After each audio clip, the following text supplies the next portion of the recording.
मुझे चिंता नहीं है कि मैं जीवित रहूं या नहीं रहूं। नमस्कार दोस्तों, आज हम बात करेंगे पंजाब के ब्लू स्टार की सच्चाई की। किस तरीके से पंजाबी खलिस्तानों ने पंजाब को हिंदुस्तान से अलग करने की जिद की और इतनी बड़ी जंग लड़ी। 1971 की जंग हारने के बाद पाकिस्तान ने भिडवारे को भड़काया।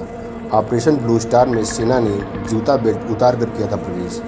1976 में पाकिस्तान सेनाध्यक्ष जनरल जियाउल हक ने भारत को घाव देने की स्ट्रेटजी अपनाई। अलगाववादी नेता जनरल सिंह भिंडारे को पाकिस्तान ने समर्थन दिया, पैसों से भी मदद की। मेजर जनरल बहराइच ने संभाली थी ऑपरेशन ब्लू स्टार की कमान, अलगाववादियों से भी कराया था मुक्त। आइए जानते हैं इन सब की सच्चाई विस्तारित रूप से। ऑपरेशन ब्लू स्टार सेना की खलिस्तानी आतंकी जनरल सिंह भिंडारे को सिखों के पावन तीर्थस्थल स्वर्ण मंदिर से मुक्त कराने के लिए की गई थी। यह ऑपरेशन 1 से लेकर 10 जून तक अंजाम दिया गया। ऑपरेशन ब्लू स्टार की नौबत कैसे आई, इसके लिए इतिहास में काफ़ी पहले यानी 1971 में जाना पड़ेगा। बात तब की है जब भारत पाकिस्तान के बीच जंग हुई और भारत ने पाकिस्तान को हरा दिया। इसी जंग से एक नए राष्ट्र बांग्लादेश का जन्म हुआ। इसी में पाकिस्तान को यह एहसास हो गया कि वह भारत को कभी आमने सामने के युद्ध में नहीं हरा सकता। कहानी इस ब्लू स्टार की है जो 1 जून से 10 जून तक 1984 तक सेना में चलाया गया था। 1976 में पाकिस्तानी सेनाध्यक्ष जनरल जियाउल हक ने एक मिलिट्री ट्रांजिस्टी बनाई। इसका नाम था ब्लीड इंडिया विद द आर्जेंट कटल्स। इसके तहत यह फैसला किया कि हम भारत को सीधे युद्ध में नहीं हरा सकते, इसलिए भारत को अलग अलग जगहों से वार करेंगे और उसे गहरा घाव देंगे। इससे भारत की आंतरिक सुरक्षा की स्थिति बिगड़ेगी। जनरल जियाउल के बाद तख्ता पलट करके पाकिस्तान के राष्ट्रपति बने। पंजाब ही क्यों बना जियाउल हक का निशाना। Defence and strategical analyst lieutenant colonel JS Sodhi के अनुसार जनरल जिया ने 1980 में अपनी मिलिट्री ट्रांजिस्ट का इस्तेमाल भारत के पंजाब में किया। दरअसल उस समय एक राजनीतिक पार्टी चुनाव हार चुकी थी। उसमें एक अलगाववादी नेता जनरल सिंह भिंडारवाले को समर्थन देना शुरू किया। उसकी हर सही गलत बात को तूल देना शुरू किया। उसी वक्त से पंजाब में आतंकवाद का बोलबाला शुरू हुआ। इससे पहले से ही पंजाब में खालिस्तानी उग्रवादियों की मांगों को पाकिस्तान ने सह देना शुरू किया और उन्हें पैसे देने लगे। KS भंडार ने संभाली थी ऑपरेशन की कमान। अपनी किताब operation blue star the true story में ऑपरेशन ब्लू स्टार के सेंट commander major general KS Brar ने लिखा है कि उन्हें यह जानकारी मिली थी कि कुछ ही दिनों में खालिस्तानियों की घोषणा होना जारी थी और उसे रोकने के लिए ऑपरेशन को जल्द से जल्द अंजाम देना जरूरी था। उन्होंने ही स्वर्ण मंदिर में खालिस्तानी उग्रवादियों को निकाल बाहर किया था। आनंदपुर साहिब प्रस्ताव और हिंसक घटनाओं ने भड़काई थी आग।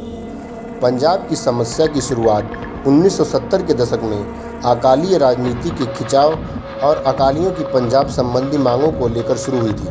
1973 और 1978 में अकाली दल ने आनंदपुर साहिब प्रस्ताव पारित किया, जिसमें उन्होंने स्वायत्तता की मांग की थी। इन्हीं मांगों को लेकर अकाली और निरंकारी के बीच अमृतसर में 13 अप्रैल 1978 को हिंसक झड़प हुई। इसमें 13 आकामी मारे गए। रोज़ दिवस में सिंह धर्म प्रचार की संस्था के प्रमुख जनरल सिंह भिंडारवाले ने हिस्सा लिया। उस समय कांग्रेस पर ये आरोप लगे कि अकालियों के जनाधार को कमतर करने के लिए कांग्रेस ने भिंडवारे को समर्थन देना शुरू किया। यहीं से पंजाब में हिंसक घटनाओं की शुरुआत हुई। पंजाब में जब फैलने लगी हिंसा की आग, defence and strategy analyst lieutenant colonel JS Sodhi बताते हैं कि सितंबर 1981 में पंजाब केसरी अखबार समूह के संपादक लाला जगत नारायण की हत्या हो गई। जलंधर, तरणातर, अमृतसर, फरीदकोट और गुरदासपुर में हुई हिंसक घटनाओं में कई लोगों की जान गई। इन सभी में भिंडारवालों का नाम जुड़ा। यहाँ भी कहा गया कि वह ये सब पाकिस्तान के इशारे और उनके पैसों पर कर रहा है। लोगों को भिंडरवालों के साथ जुड़ता देख अकाली दल ने भी भिंडरवालों का समर्थन करना शुरू कर दिया। 1982 में भिंडरवालों ने चौक महता गुरुद्वारा छोड़ा। पहले स्वर्ण मंदिर परिसर में गुरु नानक निवास में जगह बनाई और इसके कुछ ही महीने बाद सिखों की सर्वोच्च धार्मिक संस्था अखात तख्त में जगह बना ली। पंजाब के DIG की हत्या और CM पर हमला। पंजाब के तत्कालीन मुख्यमंत्री दरबार सिंह पर 1982 में हमला हुआ। अप्रैल 1983 में डीआईजी एसएस अटवाल की हत्या दिन दहाड़े हरमंदिर साहिब परिसर में गोली मारकर हत्या कर दी गई। इस घटना के बाद पंजाब रोडवेज की एक बस में घुसे बंदूकधारियों ने जलंधर के पास पहली बार कई हिंदुओं को मार डाला तो केंद्र की तत्कालीन इंदिरा गांधी सरकार ने पंजाब में दरबारा सिंह की कांग्रेस सरकार को बर्खास्त कर दिया। पंजाब में राष्ट्रपति शासन लागू कर दिया। पानी सिर से ऊपर जा चुका था। इसके बाद इंदिरा गांधी ने ऑपरेशन ब्लू स्टार का फैसला किया। स्वर्ण मंदिर परिसर में भिंडारवाले ने खुली मोर्चाबंदी की। किताब के अनुसार स्वर्ण मंदिर परिसर में हथियारों से lace general Singh भिंडवारे, court martial किए गए मेजर जनरल सुबेश सिंह और सिख स्टूडेंट फेयरलेस के लड़ाकों को चारों तरफ से खाकी मोर्चाबंदी कर दी थी। पंजाब से गुजरने वाली ट्रेनों और बसों पर रोक लगा दी थी। उस समय सैन्य commander major general K S. Brar और उग्रवादियों को स्वर्ण मंदिर परिसर से बाहर निकालने की जिम्मेदारी दी गई। इनका जिक्र ऑपरेशन ब्लू स्टार के सैन्य commander major general K S. Brar की किताब में भी किया गया। उन्हें बुलबुल बरार भी कहा जाता था। सेना के जवानों ने जूते और बेल्ट निकालकर संभाला था मोर्चा। 1 जून से ऑपरेशन ब्लू स्टार को अंजाम दिया गया। सेना के जवान स्वर्ण मंदिर की पवित्रता का सम्मान करते हुए अपने जूते व चमड़े के बेल्ट उतारकर परिसर में घुसे। सेना की इस कार्रवाई पर उग्रवादियों ने अंदर से हमले करने शुरू कर दिए। उससे पहले सेना ने 4 घंटे तक लाउड स्पीकर में उग्रवादियों को सरेंडर करने की अपील की, मगर उग्रवादियों ने बदले में जबरदस्तन गोलीबारी करनी शुरू कर दी।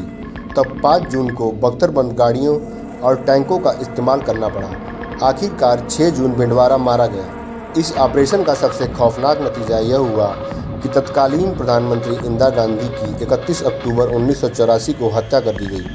इसके बाद देश में दंगे भड़क उठे। आपको हमारी ये वीडियो कैसी लगी, कृपया कमेंट सेक्शन में ज़रूर बताएं।